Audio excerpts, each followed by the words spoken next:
Stevo, आम्ही तुझ्यासाठी एक गंमत आणली आहे. तू तिची ब्रीफकेस चोरू शकतोस, ज्यामुळे तिला क्रमांक 2 घ्यावा लागेल. किंवा तू ग्रेव्हीची ब्रीफकेस चोरू शकतोस, ज्यामुळे त्याला दुसरा क्रमांक घ्यावा लागेल.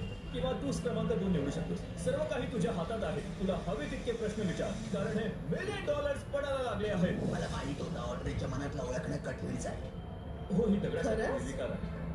ती एक भावना शून्य मुलगी आहे. माझा पहिला प्रश्न असा आहे की मुळात मला एक सांग, तुझा प्रामाणिकपणा कमी महत्वाचा आहे की अधिक महत्वाचा आहे या मिळणाऱ्या देणगीपेक्षा?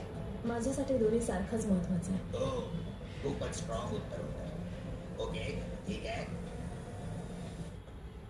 तुला पैसे मिळालेत? नाही म्हणतोय. तो असं म्हणतोय कारण त्याच्याकडे ते आहे आणि ते तू चोरू नयेस असं त्याला वाटतं. किंवा तो असं म्हणतोय कारण त्याच्याकडे ते असते तर तो हेच म्हणाला असता. पण ती रिकामी असेल म्हणून त्याच्याकडे नसतानाही त्याच्याकडे आहे असं तुला भासावतोय. बरोबर. म्हणजे तो माझ्या नजरेला नजर देत नाहीये, थोडा लाजतोय, तर त्यामुळे असं वाटतं त्याच्याकडे असू शकतात. तो लपवण्याचा खूप जास्त प्रयत्न करत मला वाटतं त्याच्याकडे असतील. तुझ्याकडे पैसे आहेत? कदाचित. कदाचित. बहुतेक. बहुतेक. बहुतेक मला वाटतं तुला तिच्यापेक्षा ग्रेव्हीकडून जास्त फायदा होईल. ती एखाद्या दगडाच्या भिंतीसारखी आहे. मला तिची ब्रीफकेस चोरण्याची प्रचंड इच्छा होते. तुला हे ऐकून कसं वाटतंय?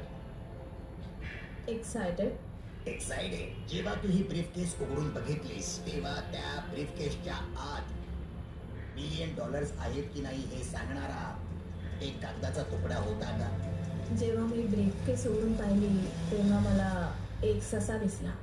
ससा दिसला. ठीक आहे, तुला माहितीये मी माझ्या पहिल्या अंदाजावर ठाम राहून तिची ब्रीफकेस चोरणार आहे. तुझा निर्णय झालाय? हो, माझा निर्णय झालाय.